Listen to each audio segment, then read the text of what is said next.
Alright, guys. How's it going? This is Car and Driver for DOS. It came out in '92. The ultimate fantasy driving game. Test drive 10 of the best. Oh boy, we know this one's gonna be fun. Yeah, this game's really weird. The game is laid out like the pages of a Car and Driver magazine. There's 10 tracks. This category is all tracks. So, we start when I first gain control of my car, and that is after the 3-second countdown. So I guess countdown 3 seconds from right now. So 3, 2, 1, go. Alright. So this game came out in '92. It's apparently someone hit me, and that car's exploding, and its polygons are flying down the track. Okay. That's okay. Let's just not question that. This is when games on DOS were really trying hard to do the whole 3D thing, and yeah, this game's pretty adorable. I mean, it's trying really hard, but the technology just really is not there for this kind of game at this point in the PC's development lifespan. So as a result, a racing game with elevation changes with non-smooth polygons for a track will randomly send you flying. And if you couldn't tell, this first track is a facsimile of Laguna Seca. And yeah, this is a track I usually start out with if I'm actually doing a run, because it's the most likely to just throw you in a completely random direction and throw you off track and end your run. So there's 10 tracks in the game, but only 9 of them will actually record your time. Also, the controls in this game are absolutely terrible. So, okay, we're off the road. So, luckily they knew that you'd be doing that often, so there's a button to get back on the road. And yeah, the scaling of Laguna Seca is pretty reasonable, except that I just did a totally wayward lap of it in a Porsche 959 in about a minute and 30 seconds. And unlike most of these games, when you, let's take the Ferrari F40. When you finish a race, or a lap, I guess, it immediately just sends you to a replay and ends the lap. You can't just keep going round and round and round. Oh, there's more cars going crazy. This track is super weird. It's called Dobbs Raceway, and it's adorned with like all of these weird posters of Bob Dobbs, who's like the figurehead of the Church of Subgenius, which is a parody religion. I have no idea how this got past testing. It's very bizarre. Also, every car sounds exactly the same, so woo, fun. This game was developed by Looking Glass Studios, which you may recognize from Ultima Underworld, System Shock 2, or the Thief series of games. Unfortunately, the team that made this game has almost nothing to do with any of those games because the company was jumbled so much. So this is the San Dimas Mall parking lot. It's the only track that doesn't record time, so we're not actually going to drive on that one, unfortunately. But let's take out the Ferrari 250 Testarossa. Oh yeah, look at those graphics. Just like the real thing. Also, even though this is called EA Speedway, it doesn't have anything to do with Electronic Arts as far as I know. And that is a hammer and sickle on the side, and that's a Hind D helicopter that's flying above us. Don't ask me why.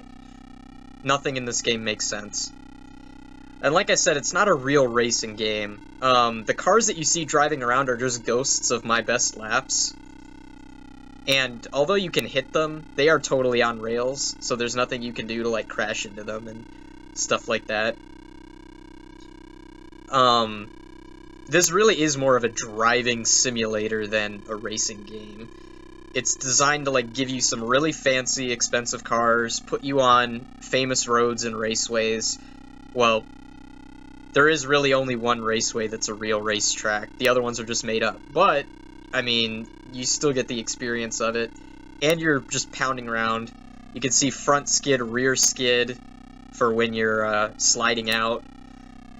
The game does not give you a very good sense of depth or motion, so they had to include those because otherwise you'd just be completely lost as to what's happening. Yeah, there is an old EA logo, which is weird because like they I don't even think they published this game. Which is bizarre. So next up is the Oval Speedway, and we're also going to take out the fastest car in the game, which is the Mercedes C11 IMSA. 1,000 horses in a small sweaty box. Don't try to take that out of context. It won't do you any good. And this track really shows that this game has absolutely no regard for physics in any way. If you know anything about angular momentum or NASCAR racing, you'll know that an oval track is usually banked, and the reason for that is because centripetal force will cause the car to move outward when you try to do a turn, like a left-handed turn here. Oh, apparently someone just crashed into me. The reason why you have the bank there is because you want to have some of that force be pushed into the ground or into that banked slope so you can corner faster. But in this game, you actually slow down if you go up on the bank because the game counts you as going uphill. So contrary to every law of physics known to man, the fastest way to go around this oval is to stay on the inside as much as possible and pull a 7G turn at 250 miles an hour. Your eyeballs would probably be going out the side of your head if you tried this. But, hey, we gotta go fast. It's the fastest way to, go around this track, at least. And yeah, the cockpits of the cars make no sense at all. There's really, like, no logic to any of this game. We're gonna use the same car, and we're gonna take it to the drag strip. Oh boy, manual transmission set. I forgot. Okay, it's A and Z. Oh, we got disqualified because we jumped the start. This is literally just a drag strip. There's nothing else going on here.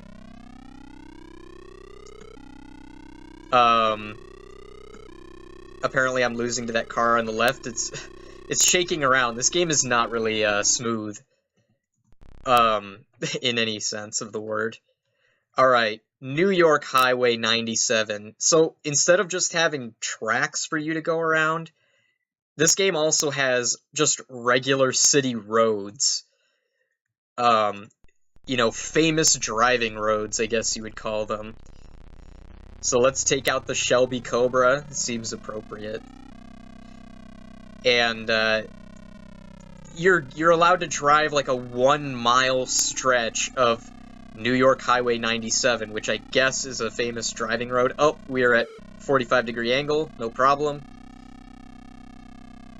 The car pretty much can't roll no matter what. This game also has some really crazy tech going on. There is... Oh, that's not good. Okay, that guy got destroyed.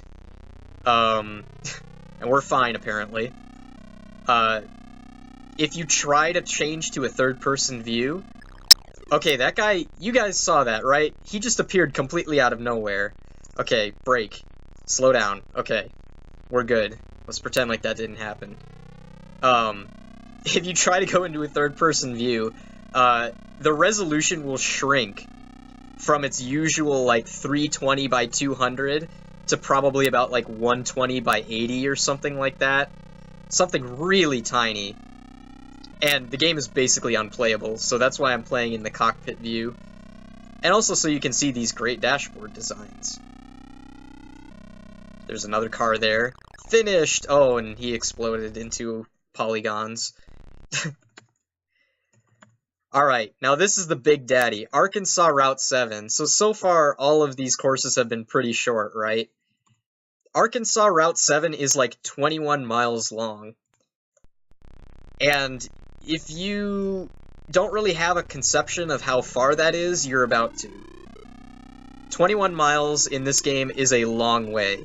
And this takes up like the majority of the speedrun, is completing this one track. this Arkansas track. So of course I'm going to take the Mercedes C11 because it's the fastest car. It's basically a Le Mans prototype that we're driving on a public road right now. No problem. And, okay, I'm not even sure what happened there. This game also has a lot of really weird mechanics. You're allowed to change the difficulty, which basically just affects how realistic the oh, that's a truck. It basically just affects how realistic the physics is, I guess.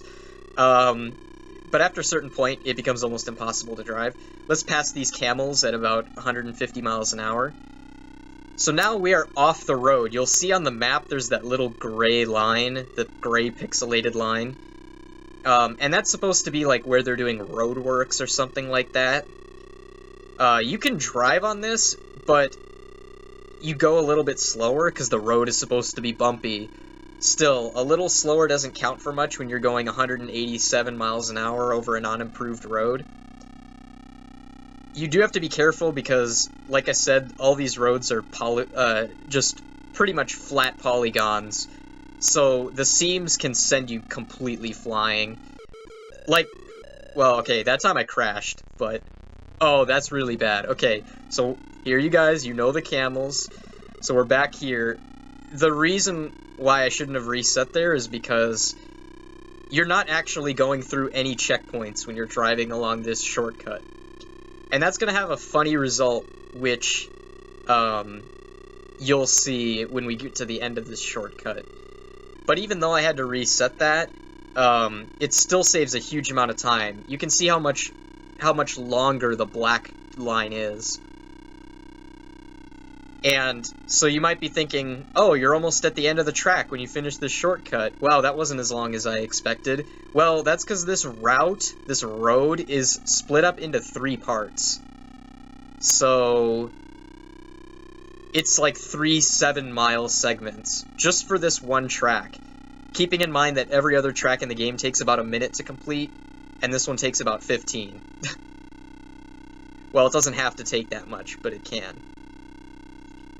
So you're about to see something funny when we reach the end of this checkpoint. I'm supposed to have been passing through all the checkpoints on the black tarmac, rather than this unimproved road.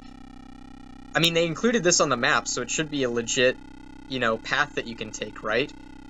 Nope, 1,524 second penalty. So if this was an in-game time run, this would not be an option. But it's RTA, so I will take the 20-minute penalty. 20-plus minute penalty for skipping all of those checkpoints. I have no idea how it calculates how much time your penalty should be, but there you go. So that's the end of part 1, pretty much. My total time was apparently 28 minutes and 56 seconds. Now I have to be very careful to hit enter to go to the next part and not escape to quit out, because, well, if you quit out, you have to do pretty much the entire thing over again. There's no way to just skip to the second part.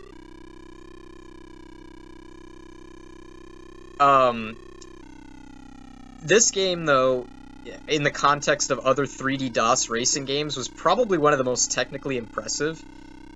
But, if you compare it to something like Vet, it didn't really have, like, an immersive environment. Like, all of the cars that you see on the side of the road, like the truck and the cars that are going the other way, those are all pre-scripted. They're all pretty much gonna be there every single time, so... And there's not much of a racing experience here. Like I said, this is pretty much just designed to be a driving simulator, where you drive expensive cars and maybe get a sense of what it would be like. And also, it goes really, really into the car and driver thing. If you mouse through the selection screens for each of the cars, there's, like, pages and pages of technical specs. Luckily, this game didn't copy Vet in some of its other aspects, like having crazy copy protection, where you had to dig out the, like, 100-page manual and flip to page 48 and enter the cubic centimeter displacement of the Lamborghini Countach before they would let you continue the game. But that's neither here nor there. You'll see on the side of the road, whoops, we spun out a little bit, there are actually other gray strips where you can drive off onto the side. I'm not sure what the point of those are. They don't really go anywhere, but they're there at least. Yeah, definitely. This is a total dad game. This is like, you know, Dad, I'm trying to play Quake 2. It's like, sorry, son, I'm playing a Car and Driver. Maybe when you own a PC, you can play your games when you want as well. And seeing as this game was not very widely released, I can't imagine many of the younger crowd bought it. Much like Car and Driver's own subscription base, as it were. And, if you guys recognize that steering wheel as the steering wheel from EnviroBear, first of all, you have a very strange taste in game, and second of all, you'd be right, because a lot of these assets are reused from other 8-bit and 16-bit driving games, including this steering wheel and pretty much all of the interiors that are just copy-pasted from somewhere else.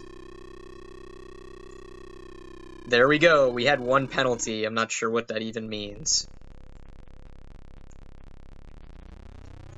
One thing about this game, though, oh, there's a plane flying over us, apparently. Despite its terrible draw distance, they do a pretty good job of making the environments look unique. And, the cars do feel different, even though they all have exactly the same sound. I think probably the audio is, like, the weakest part of this game, because, you know, other games around the similar time, such as Stunts, I don't know if any of you know about this game, or Stunts for that matter, but Stunts had pretty good audio. This is just some generic PC speaker stuff. This game also whoa, that was weird. This game also supposedly has radio stations, but I can't get them to work. They just auto-cancel. This game has ever been seen at any online event ever, with the possible exception of if you were to include LGR's review of this game, but he's reviewed every DOS driving game, so there's that. And it's also probably the only DOS game at this marathon. A dubious honor, considering it's also probably one of the worst. But, you know, it is interesting because people like to watch games that they've never seen before, and if you are a fan of these old driving games, I say check it out just for its weird factor alone. You know, even if you're not a fan of the gameplay, and let's be honest, why would you be? Just reading some of this... Oh, I'm not supposed to turn there. Reading some of the strange stuff that's in the Car and Driver articles is bizarre. They clearly were not written by anyone who works at Car and Driver because, you know, those people value their jobs. There's, like, swearing in the ads and in the articles themselves. Some of the stats sheets are, like, top speed, fast. Yeah, thanks for that. In what's supposed to be an official full stats sheet for a car. So, yeah, and the aforementioned EA Speedway and Dobbs Raceway. I mean, you just don't get that with modern games, you know? Alright, finally onto a new track, California Highway 1, the Highway of Perfection. Let's take the Corvette ZR1. Oh yeah, look at those graphics. Yeah, numbers. Alright. And one nice historical feature that they included in this game with the Corvette ZR1, you'll notice the speedo only goes up to 85. And that's very questionable considering the Corvette was capable of going like 150 miles an hour. Well, the reason why the speedo only goes up to 85, even though you can see the digital speed in the corner there, is because back in the late 80s and the early 90s, when, oop, that was weird. Oh, Okay, we're facing the ocean. All right, we're cool now. Um, back when what's his name was president, whoever was president at the time, they were instituting a national speed limit of okay, they had a speed limit of 55 miles an hour. That was their idea. So they figured if they forced all the manufacturers to put in a speedo that didn't go above 85 miles an hour, that teenagers and young guns and punks, they wouldn't want to be speeding because they couldn't tell how fast they were going if they went above 85 miles an hour.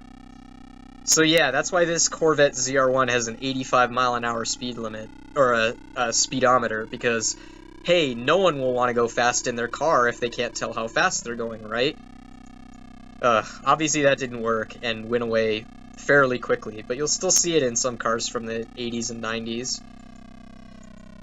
Again, this is the problem of having straight polygonal roads. You just go flying randomly. You hit a seam wrong and you're just off.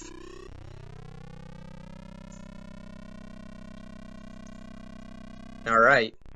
Oops. So now we're on to the last track, the autocross course. And let's take out the Lotus Esprit Turbo. Nice. Oh yeah, Zotan's calling me out on the historical context of a car and driver speed run. I apologize. It's not my place. Oh, we're gonna try not to hit any cones here. So this track is a little bit different from all the others. You gotta avoid the cones and, you know, try to drive precisely. Good luck doing that with mouse controls in a DOS game that's running at a sturdy 14 frames per second. But luckily, the sprightly handling of the Lotus chassis will do us good here, hopefully. Oh, okay, we skidded a little bit. 3-second penalty. And time. That is time for the whole run. Sorry, I didn't give a warning. But not like it matters anyway. Yeah, so that's that. I guess we can drive around the San Dimas Mall parking lot. 21-24, that's perfect. That's underestimate. I'm happy with that. So yeah, that's Car and Driver. It's a super weird game. I'm not sure what it's supposed to do, or what kind of audience it was designed for, but it was super fun. Thanks for having me, guys. Shoutouts to Linka for holding it down, filling up our estimate gap, and stay tuned for what's next. Thanks, guys.